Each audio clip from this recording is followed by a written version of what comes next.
Hello friends, आज हम class 6 का chapter number 5 understanding elementary shapes इसका इंट्रोडक्शन करेंगे आज हम इस वीडियो में, ताकि जब हम सारी एक्सरसाइज इसकी सॉल्व करें हमें इसकी एक्सरसाइज सॉल्व करने में कोई भी प्रॉब्लम ना हो। हमें पहले से ही सारे बेसिक इसके पता होने चाहिए। जो मैंने इसकी एक्सरसाइज सॉल्व करी है उससे पहले भी मैंने हर एक्सरसाइज से पहले इसके बेसिक्स जो है वो आपको बताए हैं। आज हम सभी एक्सरसाइज के एक साथ बेसिक समझेंगे। सबसे पहले है मेजरिंग लाइन सेगमेंट। अब मेजरिंग लाइन सेगमेंट इसमें क्या है? मेजरिंग लाइन सेगमेंट में इन्होंने 3 बताए हुए हैं हमें, comparison by observation, comparison by tracing और comparison using ruler and divider. यानी कि हमें इसमें क्या मेजर करना है? Line segment. तो सबसे पहले तो हमें यही पता होना चाहिए कि जो लाइन सेगमेंट है वो क्या होता है। लाइन सेगमेंट जब हम स्केल की हेल्प से एक लाइन ड्रॉ करते हैं, अगर हमने मान लीजिए यहाँ पे 4 सेंटीमीटर लाइन ड्रॉ करी है, तो यहां पे जब हम लाइन ड्रॉ करते हैं किसी मेजरमेंट के साथ, जब हम लाइन ड्रॉ करते हैं 4 सेंटीमीटर, 5 सेंटीमीटर, 7 सेंटीमीटर, तो उसके बाद क्या होता है? तो हमारी लाइन एक्सटेंड नहीं हो सकती। फिर तो लाइन यहां से भी एक्सटेंड नहीं हो सकती और यहां से भी एक्सटेंड नहीं हो सकती। तो वो हमारा लाइन सेगमेंट होता है। लाइन सेगमेंट में 2 एंड पॉइंट्स होते हैं, ये दोनों एंड पॉइंट है। अब हमारी लाइन एक्सटेंड नहीं हो सकती, तो ये लाइन सेगमेंट होती है। ऐसे कंपैरिजन बाय ऑब्जर्वेशन, अगर मैं 2 लाइन सेगमेंट ड्रॉ कर लेती हूँ यहां पर, जैसे ये ए और बी, और ये मैंने एक लाइन ड्रॉ कर ली सी और डी, तो आप देख के ही पता कर सकते हैं कि इन दोनों में से कौन सी लाइन जो है वो बड़ी है, जिसको हम कंपैरिजन बाय ऑब्जर्वेशन कहते हैं, यानी कि देख के ही बताना। सेकंड, मान लीजिए यहां पे अगर मैंने ऐसी लाइन एक ड्रॉ कर रखी है, छोटी लाइन भी ड्रॉ कर रखी है, और इसको हमने ऐसे, ये 2 लाइंस हैं। अब हमने कंपैरिजन बाय ट्रेसिंग, हम जैसे ट्रेसिंग पेपर होता है, ट्रेसिंग पेपर से भी हम जो है पता कर सकते हैं कौन सी लाइन बड़ी है और कौन सी लाइन छोटी। देख के तो हम बता ही सकते हैं। अगर हमें ट्रेस करके पता करना है तब भी हम ट्रेसिंग पेपर के ऊपर लाइन ड्रॉ करके मेजरमेंट रख के उसको दूसरे पेपर मान लीजिए आपने इस लाइन के साथ ट्रेसिंग पेपर से आपने ट्रेस कर लिया, फिर उस पेपर को जब आप इसके ऊपर रखेंगे तो आपको पता चल जाएगा कि ये लाइन बड़ी है, ये लाइन बड़ी है। ठीक है, ट्रेसिंग पेपर से भी आप पता कर सकते हैं। उसके बाद आप लाइन को रूलर और डिवाइडर की हेल्प से भी जो है यूज करके पता चलता है आपको कौन सी लाइन बड़ी है, कौन सी छोटी है। स्केल से, यानी कि रूलर से तो आपने बहुत बार पता किया होगा कि कौन सी लाइन बड़ी है, कौन सी छोटी। वो आपको देखना भी आता होगा कि हम लाइन कैसे चेक करते हैं, लाइन छोटी और बड़ी।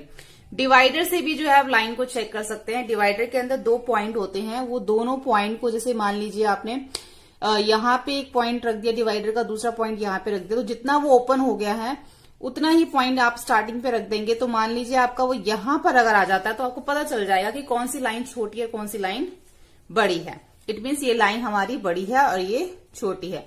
तो ये सब सिंपल सा इन्होंने स्टार्टिंग में थोड़ा इंट्रोडक्शन बता रखा है कि ऑब्जर्वेशन से पता करना लाइन के बारे में, ट्रेसिंग पेपर से आप पता कर सकते हो लाइन छोटी है बड़ी है, या स्केल्स या डिवाइडर को यूज करके आप पता लगा सकते हो कौन सी लाइन छोटी है और बड़ी है। आगे समझते हैं इसके अंदर नेक्स्ट पॉइंट, एंगल्स। एंगल्स के बारे में समझते हैं कि एंगल्स किस तरीके से। एंगल्स देखो 3 तरह के हैं, राइट एंगल्स, स्ट्रेट एंगल्स और कंप्लीट एंगल। राइट एंगल कौन सा होता है? स्ट्रेट एंगल और कंप्लीट एंगल। राइट एंगल हमारा होता है 90 डिग्री का, स्ट्रेट एंगल होता है हमारा 180 डिग्री का, और कंप्लीट एंगल होता है हमारा 360 डिग्री का। ठीक है, इसको आज हम समझेंगे एक क्लॉकवाइज, क्लॉक की हेल्प से समझेंगे, और जो हम साइड्स देखते हैं नॉर्थ, ईस्ट, वेस्ट, साउथ, इससे हम समझेंगे कि एंगल्स हमारे किस तरीके से होते हैं। सबसे पहले तो मैं आपको ये बताना चाहूंगी, जो राइट एंगल होता है वो हमारा इस तरीके से बनता है, स्ट्रेट लाइन से। यानी कि एक लाइन के ऊपर जब हमारा इस ऐसी पोजीशन में बना होता है तो ये हमारा 90 डिग्री का एंगल होता है। ठीक है, अब ये इस तरीके से बना हो, चाहे लाइन के बिल्कुल बीच में ऐसे बना हो, तो इधर वाला भी 90 डिग्री का होगा। अगर इधर वाले एंगल की बात होगी तो इस साइड भी 90 डिग्री का बन रहा है। 180 डिग्री का एंगल जिसे स्ट्रेट एंगल कहते हैं, वो हमारा बिल्कुल स्ट्रेट होता है।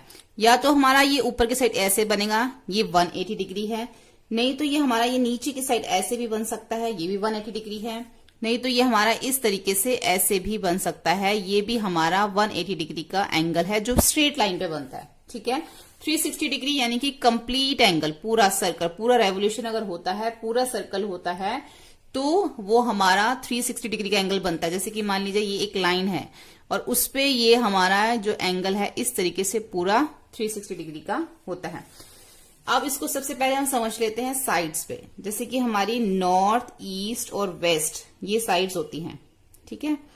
तो इसको हम यहां लिख लेते हैं नॉर्थ, ईस्ट, साउथ और ये वेस्ट।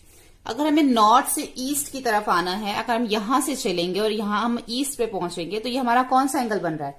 ये हमारा 90 डिग्री का जो है एंगल बन रहा है ऐसे, ठीक है। ये हमारा कौन सा एंगल बन रहा है? 90 डिग्री का एंगल, जैसे कि मैंने आपको यहां बताया।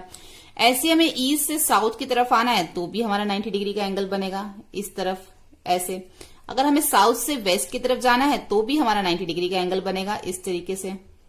अगर हमें वेस्ट से नॉर्थ की तरफ जाना है तब भी हमारा 90 डिग्री का एंगल बनेगा ऐसे इस साइड पे, ठीक है। तो ये हर एक साइड से जब हम जा रहे हैं तो कितने डिग्री का एंगल बन रहा है? 90 डिग्री का एंगल बन रहा है।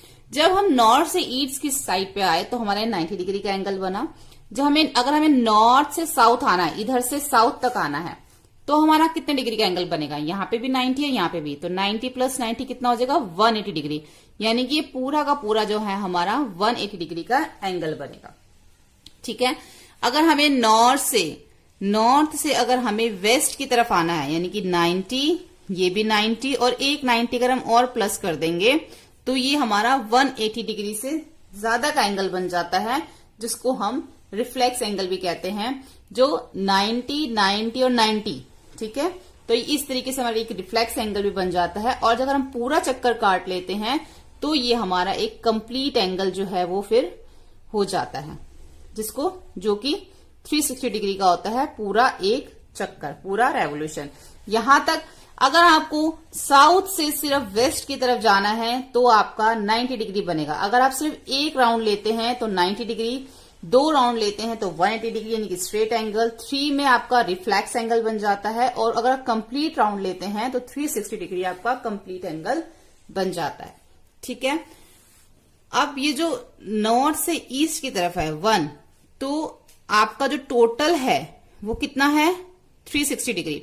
तो आपने जब नॉर्थ से ईस्ट की तरफ आया तो आपने 90 डिग्री लिया, तो 90 डिग्री को 360 से डिवाइड करोगे आप तो 0 से 0 कट हो जाएगी, 1 और 9 4 से 36, यानी कि कितना हो गया? ये 1/4 हो गया।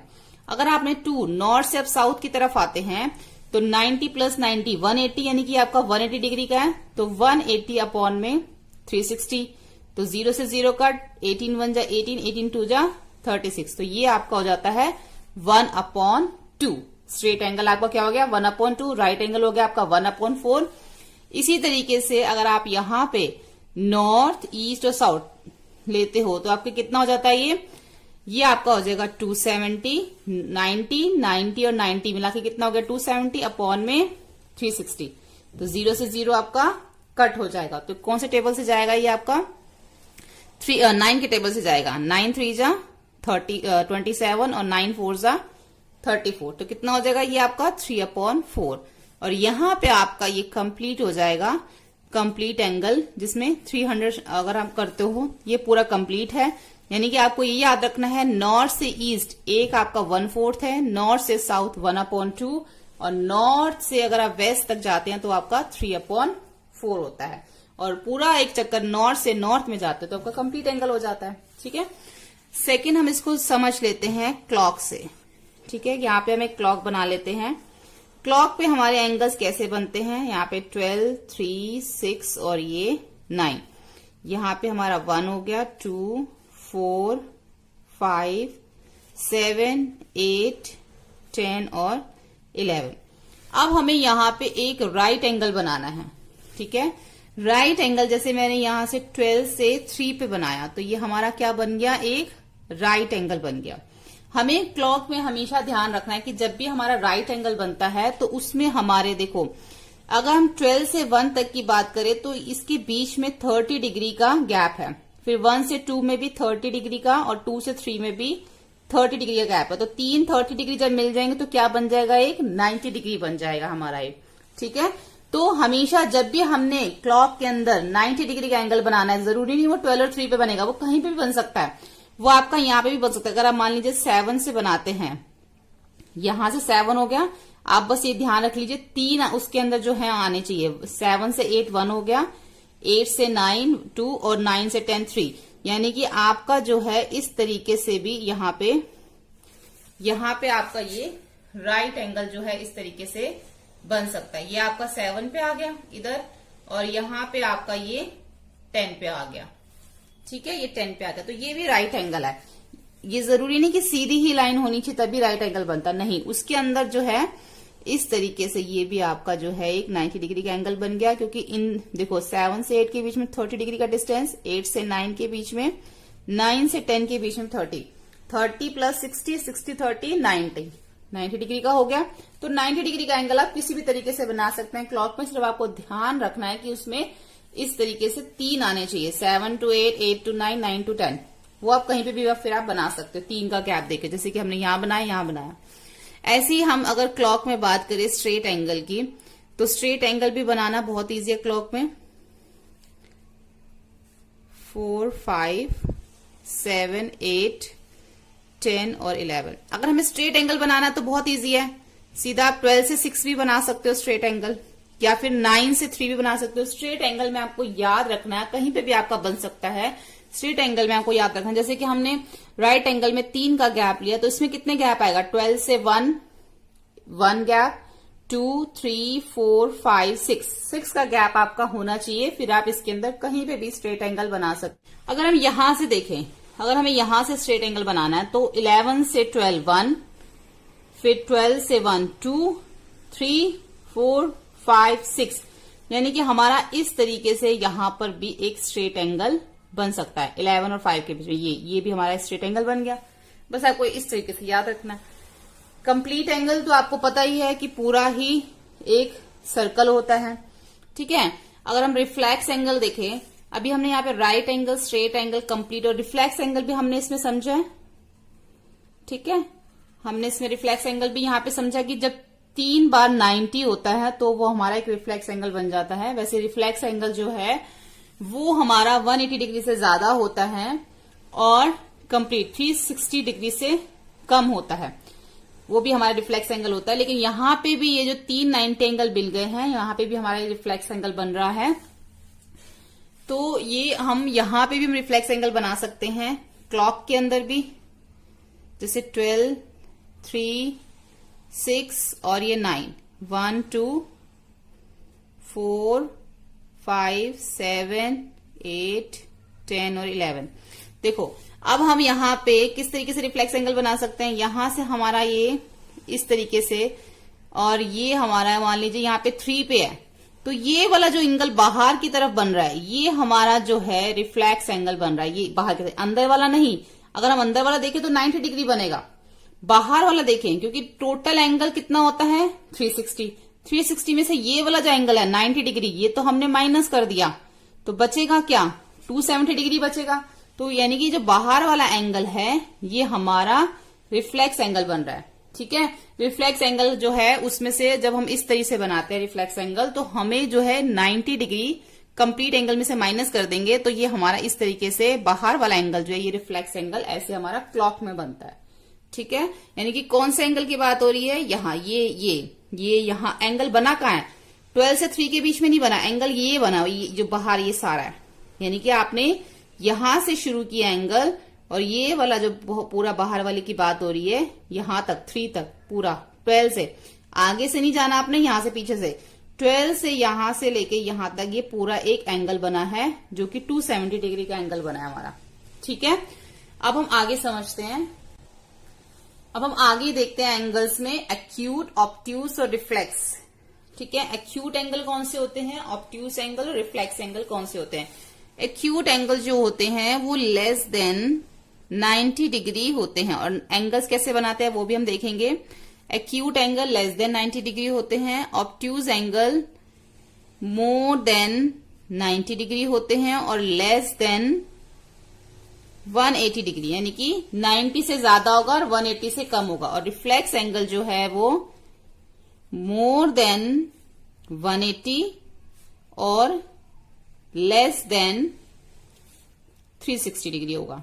ठीक है, अब ये हम इसको बनाएंगे किस तरीके से, हम यहाँ पे इसको देख लेते हैं कि किस तरीके से एंगल्स बनते हैं। सबसे पहले हम जो है एक्यूट एंगल, सबसे पहले आपको ये पता होना चाहिए कि 90 डिग्री का जो एंगल है वो कैसे बनता है। देखो ये आपका प्रोटेक्टर है, प्रोटेक्टर के बिल्कुल बीच में आपका 90 डिग्री आता है। ये आपकी बिल्कुल सेंटर में जो पॉइंट है, ये इस लाइन के ऊपर जो हम लाइन ड्रॉ करते हैं वो हमें बिल्कुल इसके ऊपर रखनी होती है। अगर हम लेफ्ट हैंड साइड पे एंगल्स बना रहे हैं, इस साइड पे लेफ्ट हैंड साइड पे एंगल्स बना रहे हैं कैसे, तो हमें नीचे वाले नंबर्स लेने होते हैं। अगर हम राइट हैंड साइड पे एंगल बना रहे हैं तो हम ऊपर वाले लेते हैं। कैसे, पहले मैं आपको दिखा देती हूँ। इस तरीके से एक लाइन ड्रॉ कर लीजिए और जहां से ये लाइन स्टार्ट होती है, ये जो पॉइंट है, ठीक है, इसको आपने इसके ऊपर बिल्कुल रखना है। ऐसे इसके ऊपर आपने इसको बिल्कुल सेट करना है इस तरीके से, ठीक है। अब आपने मान लीजिए एक्यूट एंगल बनाना है। एक्यूट एंगल जो है वो लेस देन 90 डिग्री, यानी कि 90 हमारा इधर आ रहा है और हमने सब नीचे वाले देखने हैं क्योंकि हम लेफ्ट हैंड साइड पे एंगल बना रहे हैं। तो ये सारे 80, 70, 75, 60, 65 ये सब एक्यूट है। इसमें सब जो भी बनाएंगे, जैसे मैंने 65 बना देती हूँ या 50 बना देती हूँ यहाँ पर, तो ये हमारा एक्यूट एंगल में आएगा। समझ आ गई आपको? ये बहुत सिंपल है, 90 से कम, ठीक है। यह हमारा हो गया एक्यूट एंगल, जो कि मैंने ये 50 डिग्री का बनाया है। अगर आप लेफ्ट हैंड साइड पे बनाते हैं इस साइड पे, तो ऊपर वाले जितने भी एंगल्स होंगे 90 से कम ऊपर वाले, ये इधर वाले हैं, ये सारे हमारे एक्यूट में आएंगे, ठीक है।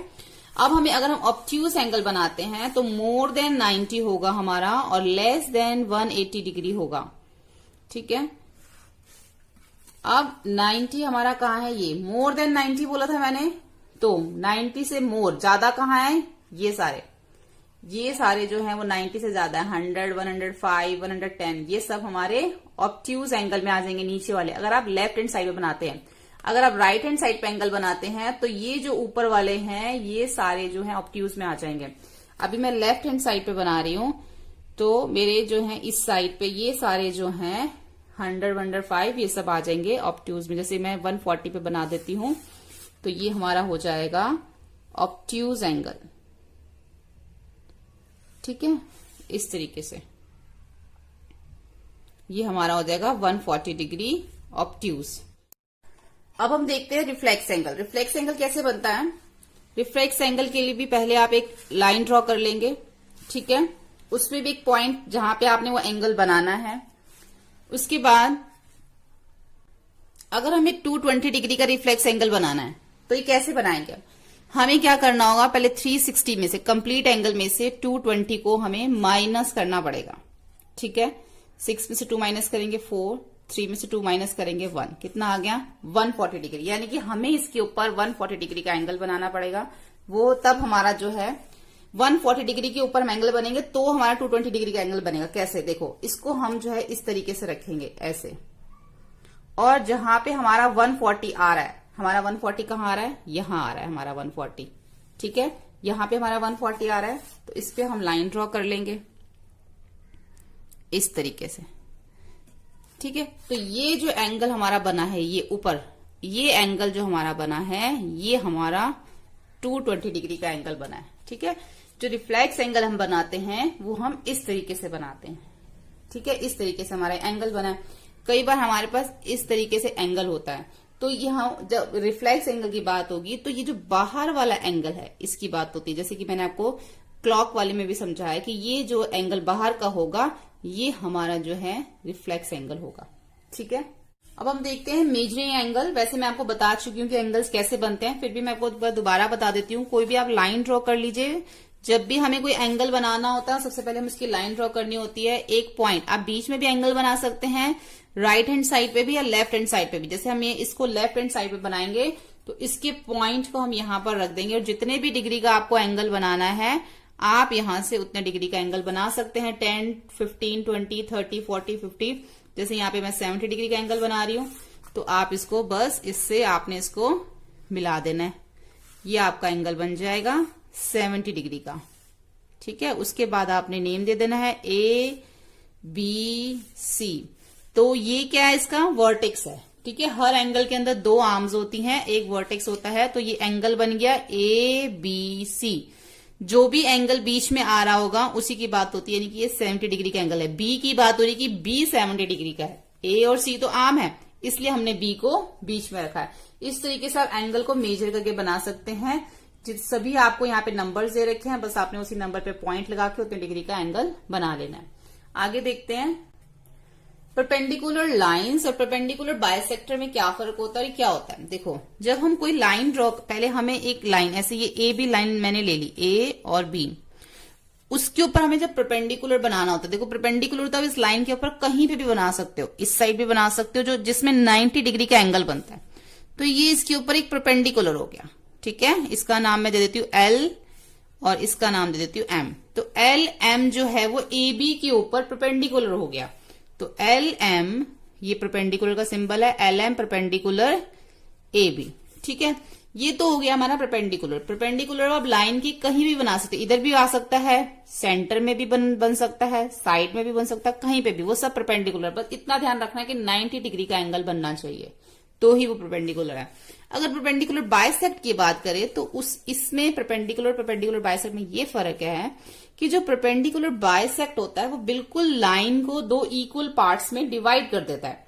उसके अंदर एक मिड पॉइंट होता है। जैसे ए बी के ऊपर मैं एक मिड पॉइंट ले लेती हूं यहां पे सी, ठीक है। तो अब जो परपेंडिकुलर बाइसेक्ट है वो इसके ऊपर ही बनेगा, जहां पे मिड पॉइंट हमने लिया है। परपेंडिकुलर बाइसेक्ट में सिर्फ इतना ही फर्क है कि आप परपेंडिकुलर लाइन पे कहीं पे भी बन जाता है, 90 डिग्री का एंगल बनना चाहिए। लेकिन बाइसेक्ट जो है बिल्कुल बीच में मिड पॉइंट पे बनता है। अब जो सी डी है वो परपेंडिकुलर है, परपेंडिकुलर बाइसेक्ट है ए बी के ऊपर, ठीक है। तो ये परपेंडिकुलर सी डी क्या है, परपेंडिकुलर बाइसेक्ट है ए बी के ऊपर। ये आपको ध्यान रखना है, इसके मिड पॉइंट से पता चलता है कि ये बाइसेक्ट है। मिड पॉइंट से आपका परपेंडिकुलर लाइन भी बन सकती है। अगर आपने ये ए बी बनाया है, ठीक है, तो उसके ऊपर आप ये भी परपेंडिकुलर है, इसमें भी तो 90 डिग्री का एंगल बन रहा है। अब यहाँ पे आप इसको नेम दे दो सी और इसको नेम दे दो डी, तो ये भी परपेंडिकुलर है। आप इसको परपेंडिकुलर भी कह सकते हो, परपेंडिकुलर बाइसेक्ट भी कह सकते हो, क्योंकि ये मिड पॉइंट में आ रहा है, ठीक है। तो आपको परपेंडिकुलर आपका साइड में भी बन सकता है, बिल्कुल मिड में भी बन सकता है, लेकिन परपेंडिकुलर बाइसेक्ट जो है वो सिर्फ आपका मिड पॉइंट से, क्योंकि वो दोनों पार्ट्स को, लाइन को इक्वल पार्ट्स में डिवाइड कर देता है, ठीक है। नेक्स्ट देखते हैं। अब हम देखते हैं क्लासिफिकेशन ऑफ ट्राइंगल, यानी कि ट्राइंगल्स के बारे में समझते हैं। अब हम इसके अंदर ट्राइंगल्स जो है वो 3 तरीके से बनते हैं। सबसे पहले जो ट्राइंगल हम देख लेते हैं, फर्स्ट है स्केलेन ट्राइंगल। स्केलेन ट्राइंगल कौन सा होता है वो हम देख लेंगे इसमें अभी हम ट्राइंगल। सेकंड होता है आइसोसेलेस ट्राइंगल। थर्ड होता है इक्विलेटरल ट्राइंगल।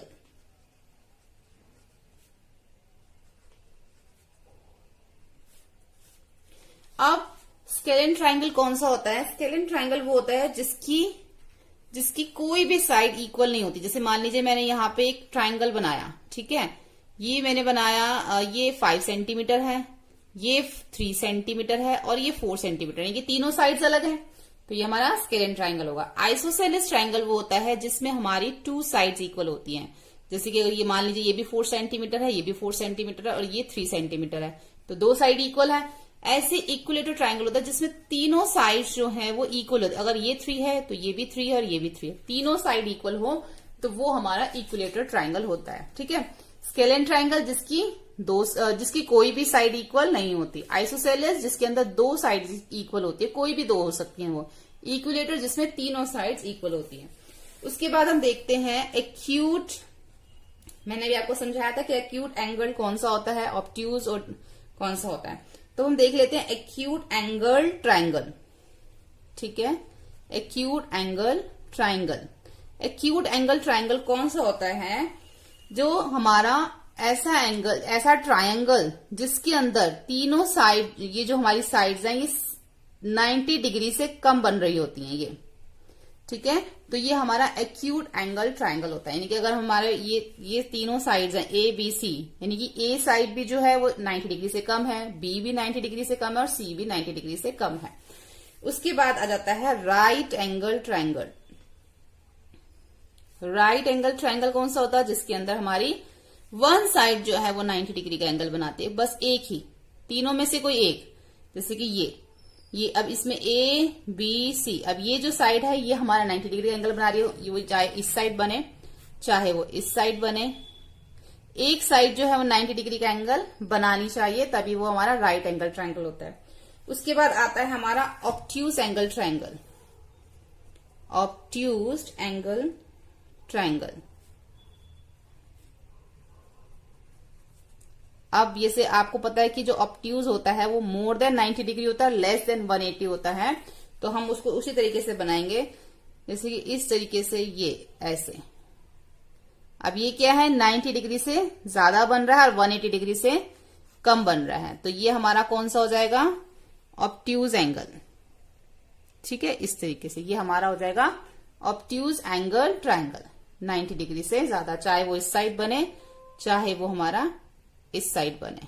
ठीक है, अगर ऐसे बना हुआ है तो ये हमारा ऑब्ट्यूज एंगल ट्रायंगल होगा। आगे देखते हैं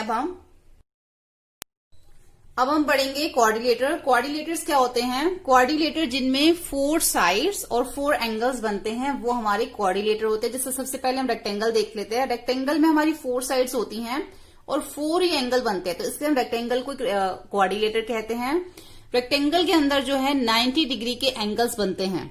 ठीक है, 4 साइड्स एंड 4 राइट एंगल, और इसके जो ऑपोजिट साइड्स होते हैं वो इक्वल होते हैं। आपको पता होगा, आपने पहले पढ़ा होगा, रेक्टेंगल की ऑपोजिट साइड्स इक्वल होती हैं और इसमें 4 राइट एंगल बनते हैं। तो ये रेक्टेंगल हमारा क्या है, क्वाड्रिलेटर। ऐसे ही स्क्वायर के अंदर क्या होता है, 4 साइड्स होती हैं और इसकी जो चारों साइड्स हैं वो इक्वल होती हैं। ऑपोजिट साइड नहीं, चारों इक्वल होती हैं और इसमें भी 90 डिग्री का एंगल बनता है। ऐसे ही पैरेललोग्राम है। पैरेललोग्राम में क्या होता है, 2 पेयर ऑफ पैरेलल साइड्स, इसमें जो 2 होती हैं इसमें पेयर बनता है। ये लाइन जो है वो इसके पैरेलल है और ये लाइन जो है वो इसके पैरेलल है, यानी कि इसमें पेयर बनता है। इन दोनों का पेयर बन गया और इन दोनों का पेयर बन गया, तो ये क्या है, पैरेललोग्राम है, जिसको हम ट्रेपेजियम कहते, पैरेललोग्राम है जिसको हम क्वाड्रिलेटर कहते हैं। इसमें जो है हमारे 4 साइड्स हैं और 4 ही एंगल बनते हैं, लेकिन रेक्टेंगल में और स्क्वायर में क्या होता है, 90 डिग्री का एंगल बनता है, पर पैरेललोग्राम में 90 डिग्री का एंगल नहीं बनता। 2 पेयर ऑफ पैरेलल साइड्स होती हैं और इसकी ऑपोजिट साइड्स इक्वल होती हैं और पेयर बनता है पैरेलल का। उसके बाद रोम्बस की बात करें, रोम्बस की जो चारों साइड्स होती हैं वो इक्वल होती हैं, जैसे कि स्क्वायर की होती हैं, बट स्क्वायर में 90 डिग्री का एंगल बनता है और रोम्बस में 90 डिग्री का एंगल नहीं बनता, और ये भी रोम्बस को भी हम एक क्वाड्रिलेटर कहते हैं। ऐसे ही ट्रेपेजियम होता है। ट्रेपेजियम में 2 साइड्स आर पैरेलल, यानी कि 2 साइड्स पैरेलल होती है।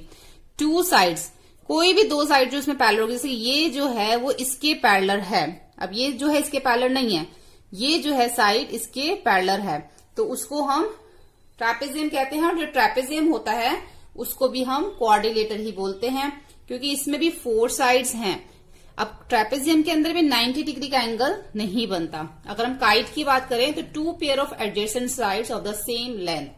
अब काइट के अंदर 2 पेयर बनते हैं, जैसे कि 2 pair of adjacent side the same length. अब एडजेसेंट साइड्स कौन सी होती हैं, जो एक ही वर्टेक्स से निकलती है, जैसे कि ये इसका वर्टेक्स है तो ये जो है इसकी एडजेसेंट साइड है, ये दोनों एडजेसेंट साइड है। ऐसे ये एक वर्टेक्स से बनी हुई है तो ये इसकी एडजेसेंट साइड है। अब ये भी क्या है, इसमें भी 4 साइड्स हैं और इसमें भी 4 एंगल्स बन रहे हैं, तो ये भी हमारा क्वाड्रिलेटर है, यानी कि जिसमें 4 साइड्स और 4 एंगल्स बनते हैं वो हमारा क्वाड्रिलेटर होता है, जैसे कि अभी हमने इन सब में पढ़ा। अब हम पढ़ेंगे पॉलीगन्स। पहले हम ये समझ लेते हैं कि पॉलीगन्स क्या होते हैं। पॉलीगन क्लोज फिगर होती है जो हमारी लाइन सेगमेंट से बनती है, वही हमारे पॉलीगन्स होते हैं। जैसे जितने भी यहाँ पे मैंने फिगर बनाए हुए हैं ये सब हमारे लाइन सेगमेंट से बने हुए हैं और ये सब क्लोज्ड फिगर हैं, तो ये हमारे पॉलीगन्स हैं, इनमें कोई कर्व नहीं है। सबसे पहले हम ट्राइंगल देख लेते हैं। ट्राइंगल में हमारी 3 साइड्स होती हैं, तो ये हमारा क्या है, पॉलीगन है, ठीक है, क्योंकि लाइन सेगमेंट से बना है।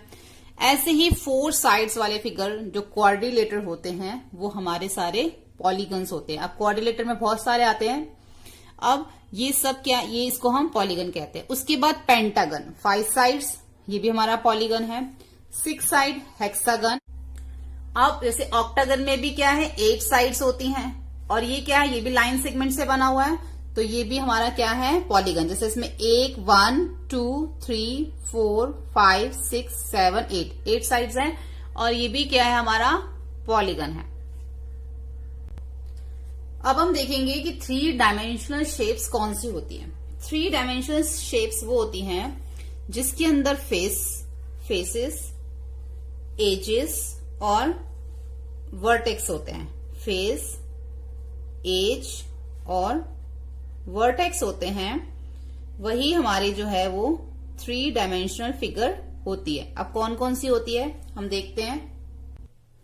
जैसे मैंने यहाँ पे कुछ फिगर्स बनाई हैं, इन फिगर्स के अंदर हमें देखना है कि अब इनमें से ये जो, जैसे सबसे पहले जैसे मैंने ये क्यूब बनाया है, क्यूब के अंदर फेस, एज और वर्टेक्स, जिस भी फिगर में फेसेस, एजेस और वर्टेक्स होते हैं वो हमारे 3 डायमेंशनल शेप्स होती हैं। जैसे कि ये हमारा सबसे पहले क्या है, क्यूबॉइड। अब इसके अंदर कितने फेस जो हमें दिखते हैं, इसके फेसेस हैं और इसके एजेस भी है। एजेस ये इसके जो है वो एजेस हैं और इसके वर्टेक्स क्या है, ये इसके जो है वो वर्टेक्स है। ठीक है, तो ये क्या है, हमारा 3 डायमेंशनल शेप है। ऐसे ही क्यूबॉइड के अंदर फेसेस होते हैं जो हमें दिखते हैं, एजेस होती हैं और वर्टेक्स होते हैं। ऐसे ही सिलेंडर के अंदर फेस होता है, ये फेस है इसका और ये इसकी एजेस हैं। ठीक है, ये इसके जो है ये इसके एजेस हैं। ऐसे ही कोन के अंदर, अब सिलेंडर के अंदर कोई भी वर्टेक्स नहीं होता, एजेस और फेस होता है क्योंकि कोई कोना नहीं होता। अब जो कोन होती है उसमें एक वर्टेक्स होता है, फेस होता है और एजेस होते हैं। ठीक है, ऐसे ही अगर पिरामिड देखें तो पिरामिड में क्या है, वर्टेक्स भी है, फेसेस भी हैं और एजेस भी हैं। जिस भी फिगर के अंदर आपके फेसेस होते हैं, एजेस होते हैं, वर्टेक्स होते हैं, वही हमारे 3 डायमेंशनल शेप्स होते हैं।